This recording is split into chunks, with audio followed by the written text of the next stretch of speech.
दोस्तों, पिछले दिनों आरएलपी सुप्रीमो हनुमान बेनीवाल ने एक बयान दिया था कि राजस्थान के अंदर लड़ाई महाराजा सूरजमल ने लड़ी थी। इसको लेकर के, इस बयान को लेकर के उसके बाद तमाम तरह के विवाद हुए, तमाम तरह की प्रतिक्रियाएं आई। तो हमने सोचा इस वीडियो के माध्यम से आप लोगों के साथ में हम साझा करें कि महाराजा सूरजमल के उनके शौर्य, उनके पराक्रम को लेकर के असली कहानी क्या है।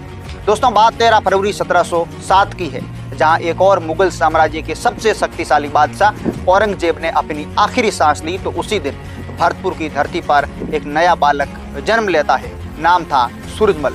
लोगों ने कहा कि एक सूरज डूबा है तो दूसरा चमकने को आया है। सूरजमल के पिता राजा बदन सिंह थे, जो सिंसनवार वंश के जाट राजा थे। उन्होंने भरतपुर रियासत की नींव रखी थी और अपने बेटे सूरजमल को तलवार से लेकर तख्त तक वो हर एक कला सिखाई थी। 1747 में जयपुर के अंदर उत्तराधिकार की लड़ाई छिड़ती है। दो भाई ईश्वरी सिंह और माधो सिंह के बीच में सिंहासन को लेकर के तनाव बढ़ता है।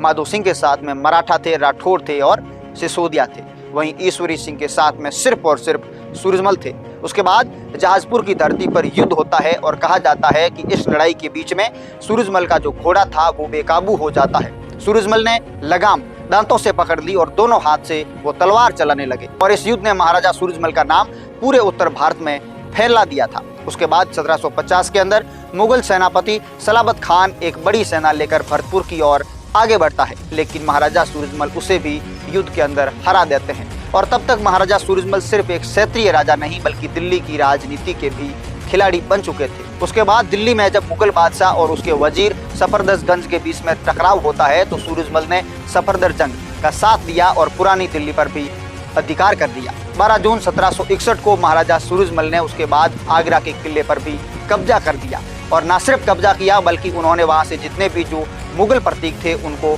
हटा दिया और किले को गंगा जल से शुद्ध कराया। और उसके बाद महाराजा सूरजमल ने कहा कि अब ये ब्रजभूमि का हिस्सा है। यह कहकर उन्होंने वहां पर अपने शासन की मुहर लगाई थी और इस विजय को आज भी शौर्य दिवस के रूप में मनाया जाता है। इसके बाद जब मराठा सेना अब्दाली से लड़ाई के लिए उत्तर भारत आई थी तब महाराजा सूरजमल ने उनसे कहा था कि अभी आप उनसे मत लड़ो। सर्दी में अफगान बहुत मजबूत होते हैं, गर्मियों तक इंतजार करो और गर्मियों के अंदर उनसे गुरिल्ला युद्ध करो और दिल्ली की संपत्ति को मत छेड़ो। पर मराठा सेनापति सदाशिवराव भाऊ उनकी सलाह को नहीं मानते हैं और नतीजा ये रहता है कि पानीपत की उस लड़ाई में मराठाओं की हार होती है।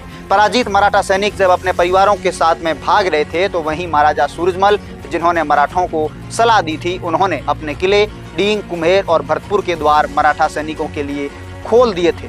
दोस्तों, महाराजा सूरजमल ने कभी अपने साम्राज्य को धर्म के आधार पर नहीं चलाया। मथुरा में जब कुछ सेनापति एक मस्जिद को गिराना चाहते थे तो महाराजा सूरजमल ने कहा था कि एक इमारत से धर्म नहीं मिटता बल्कि इंसानों के दिलों के अंदर जहर जरूर भर जाता है। महाराजा सूरजमल ब्रज भाषा बोलते थे, किसानों के वेश में आम जनता के बीच में जाते थे और एक दूरदर्शी प्रशासक के रूप में जाने जाते थे। 25 दिसंबर 1763 हिंडन नदी के पास नवाब नजीबुद्दौला के रोहिला अफगानों ने अचानक महाराजा सूरजमल पर हमला कर दिया। घात लगा करके बैठे थे और उस घात के अंदर महाराजा सूरजमल वीर गति को प्राप्त हो जाते हैं। उसके बाद उनका शव नहीं मिलता है, लेकिन उनका एक दांत मिलता है और एक दांत से उनका अंतिम संस्कार किया जाता है। पर इस मृत्यु ने उन्हें मिटाया नहीं बल्कि अमर कर दिया। भरतपुर का लोहागढ़ दुर्ग जो महाराजा सूरजमल की कल्पना का ही परिणाम था।